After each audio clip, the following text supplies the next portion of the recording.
বক্তা সাহেবকে ডাক দিবে। কাকে ডাক দিবে? এবার বক্তা সাহেবকে ডাক দিবে। বক্তা সাহেব, তোমাকে মানুষ 40,000, 50,000, 1 লক্ষ টাকা হাদিয়া দিয়েছে। মাদ্রাসার তালবে ইলম গুলো, আহা, এই কথা বলতে গেলে তো আমার চোখ দিয়ে পানি বাইর হয়।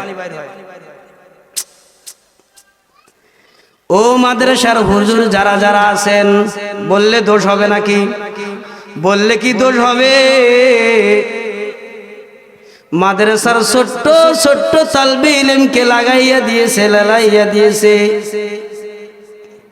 প্রত্যেক বাড়িতে চাল ওঠায় মাহফিলের জন্য। 1 মাস 2 মাস ব্যাপী চাল ওঠায়। রাস্তায় মাইক বসাইয়া, মোটর সাইকেলকে আটক করাইয়া, সাইকেলকে আটক করাইয়া, রিক্সা ভ্যান অটোকে আটক করাইয়া 2 টাকা 4 টাকা 5 টাকা কালেকশন করে কি করে না? বিলকুল না জায়েজ, বিলকুল না জায়েজ, ঠিক কি না? বিলকুল না জায়েজ। আহা, মসজিদ মাদ্রাসার জন্য এই টাকা যদি মসজিদ মাদ্রাসায় কাজে লাগায়, ঠিক আছে, আলহামদুলিল্লাহ। 2 দিন 4 দিন 5 দিন কালেকশন করেন, মসজিদ মাদ্রাসার জন্য লাগান। কিন্তু বক্তা সাহেবের জন্য 1 মাস 2 মাস ব্যাপী কালেকশন করলেন। 2 ঘন্টা 1 ঘন্টা 2.5 ঘন্টা রোজ করে 50,000 টাকা নিয়ে গেল। বিলকুল না জায়েজ, ঠিক কিনা? হ্যাঁ, কথা কি সত্য কথা বলছি? হ্যাঁ, আমি বক্তা আমার নিজের বিরুদ্ধে বলতেছি, আপনাদের কথা বলতেছি না, আপনাদের কথা বলতেছি। বিলকুল না জায়েজ।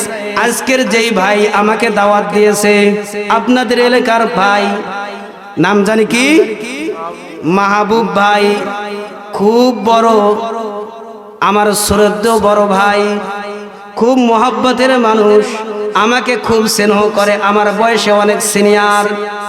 আমাকে বলছিল, ভাই আমার এলাকায় একটা মাহফিল করব।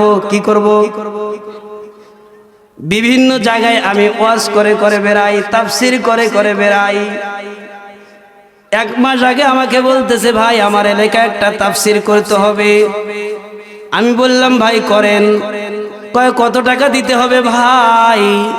আমি বললাম, ভাই টাকা নিব না। আল্লাহু আকবার বলেন।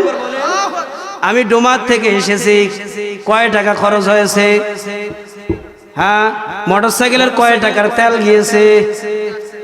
সর্বোচ্চ যাওয়া আসা আপ ডাউন কত টাকার তেল যাবে?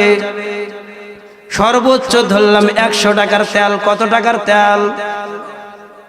আমার পথ খরচের জন্য 100 টাকা, আমার ফ্যামিলিকে চলার জন্য হাজিরা বাবদ 500 টাকা। কত হইল? হ্যাঁ বলুন। আমি যদি বলি ভাই 10,000 টাকা দিতে হবে কাল কিয়ামতের ময়দানে, আমি বক্তা, আমাকে আল্লাহ পাক রব্বুল আলামিন ডাক দিয়ে বলবে, নাফরমান, তোমাকে একটা বিবেক দিয়েছি, দিমাগ দিয়েছি, মগজ দিয়েছি।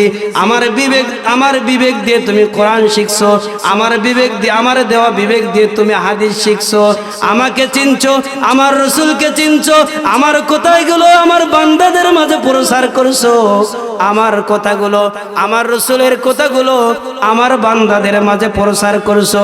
এখন তুমি 10,000 টাকা চেয়েছো, টাকার বিনিময়ে আমার কথা বলছো। তোমাকে বক্তা সাহেব বলছে, মানুষগুলো তোমাকে অন্তর থেকে বক্তা বলে নাই, তোমাকে উপরে উপরে বক্তা বলছে, উপরে উপরে শ্রদ্ধা করছে। যখন কালেকশন করা 10,000 টাকা তোমাকে দিয়েছে, ওই সমস্ত কুমুটিদের কলিজা ছিঁড়ে গিয়েছে। হ্যাঁ, ঠিক কিনা?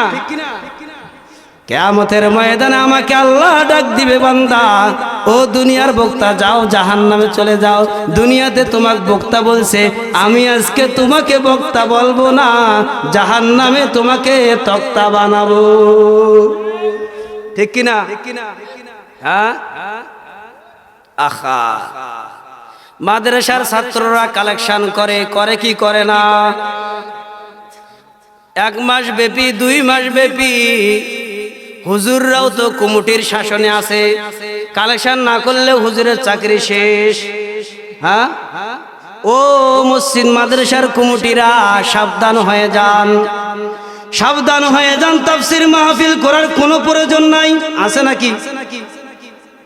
তাফসীর মাহফিল করার কোনো প্রয়োজন নাই।